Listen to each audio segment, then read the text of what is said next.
ఈ దేశంలో కాంగ్రెస్ పార్టీకి ఎదురే లేదు. బలమైన నాయకురాలుగా శ్రీమతి ఇందిరాగాంధీ గారిని ఎదుర్కొనే వాళ్ళే లేరు.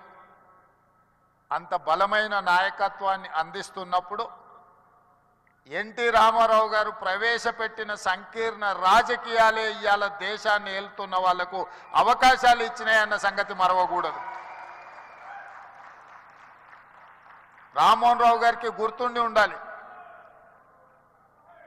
ఆనాడు తెలుగుదేశం భారతీయ జనతా పార్టీ పొత్తులో భాగంగా దేశంలో 2 సీట్లు బీజేపీ గెలిస్తే హనుమకొండ నుంచి పివి నరసింహారావు గారిని ఓడించిన బీజేపీ జంగారెడ్డి గారు తెలుగుదేశం మద్దతుతో గెలిచారు. దేశంలో 2 సీట్లు బీజేపీ గెలిచిన రోజు 1 సీటు గుజరాత్లో గెలిస్తే 2వ సీటు తెలంగాణలో తెలుగుదేశం పార్టీ ఎన్టీ రామారావు గారి మద్దతుతో గెలిచింది. నేషనల్ ఫ్రంట్ కావచ్చు, యునైటెడ్ ఫ్రంట్ కావచ్చు, ఎన్డీఏ కావచ్చు, ఎప్పుడెప్పుడు అధికారంలోకి వచ్చినా అప్పుడప్పుడు ఎన్టీఆర్ ఆలోచన సంకీర్ణ రాజకీయాలే ఈరోజు వాళ్ళందరూ కూడా అధికారంలో ఉండడానికి అవకాశం వచ్చింది. అందుకే ఈరోజు మిత్రులారా, మీరు రాణించే విషయంలో వ్యవసాయం నుంచి డాక్టర్లుగా, లాయర్లుగా, ఐటీ నిపుణులుగా, అమరావతి నుంచి సిలికాన్ వ్యాలీ వరకు మీ కృషిని ఎవరు కాదనలేరు. ఇవాళ సత్యనాదెన్ల నుంచి మొదలు పెడితే చాలామంది కొత్తగా వచ్చే పెద్ద పెద్ద మల్టీనేషనల్ కంపెనీలో సీఈఓలుగా మన వాళ్ళు చాలామంది ఉన్నారు. సరే, అమెరికాలో ఇక్కడ బహిరంగ సభ పెట్టిన దానికంటే పెద్ద ఎత్తున మా తానా సోదరులు సభలు పెడుతుంటారు ప్రతి 2 సంవత్సరాలకు. తప్పకుండా ఇప్పటివరకు ఎప్పుడూ నేను వెళ్తూనే కలుస్తూనే వస్తున్నా.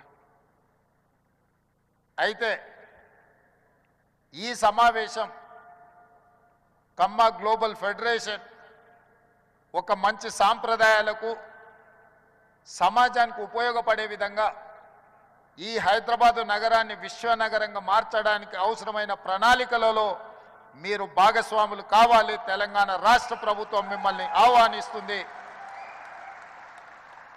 మీలో ఉన్న నిపుణులను, మీలో ఉన్న నైపుణ్యాన్ని అన్ని రకాలుగా ప్రోత్సహించడానికి తెలంగాణ రాష్ట్ర ప్రభుత్వం సంసిద్ధంగా ఉంది. ఎలాంటి భేషజాలు అక్కర్లేదు. హైదరాబాదు నగరం ప్రపంచంతో పోటీ పడాలంటే ప్రపంచంలో రాణించిన కమ్మ సోదరులకు ఇక్కడ అన్ని రకాల అవకాశాలు కల్పించడానికి మా ప్రభుత్వం సిద్ధంగా ఉన్నది అని చెప్పి నేను ఈ వేదిక మీద నుంచి విజ్ఞప్తి చేస్తున్నా. మాకు భేషజాలు లేవు. కులం, మా కులాన్ని మేము అభిమానించుకుంటాం. మేము ఇతర కులాలను గౌరవిస్తాం. ఎక్కడా విషయంలో పొరపాటు జరగదు. మా కులం పట్ల మాకు అభిమానం ఉండొచ్చు, కానీ ఇతర కులాల పట్ల అపారమైన గౌరవం ఉన్నది. ఈ విజ్ఞతను ఎప్పుడూ తెలంగాణ రాష్ట్ర ప్రభుత్వం పాటిస్తుంది. మా మిత్రుడు శ్రీనివాసరెడ్డి గారైనా, మా సోదరుడు కోమటిరెడ్డి వెంకటరెడ్డి గారైనా మేము ఈ సూత్రాన్ని ఎప్పుడు అమలు చేస్తూనే ఉంటాం. తెలంగాణ రాష్ట్రంలో వివక్ష ఉండదు. తెలంగాణ రాష్ట్రంలో మీ కష్టానికి గుర్తింపు ఉంటుంది, మీకు అవకాశాలు ఉంటాయి. అదేవిధంగా ఈరోజు ఈ నగరం రాణించాలి అని అంటే పెట్టుబడులు రావాలి, పరిశ్రమలు పెరగాలి, దానికి అవసరమైన అనుమతులు ఇవ్వాలి.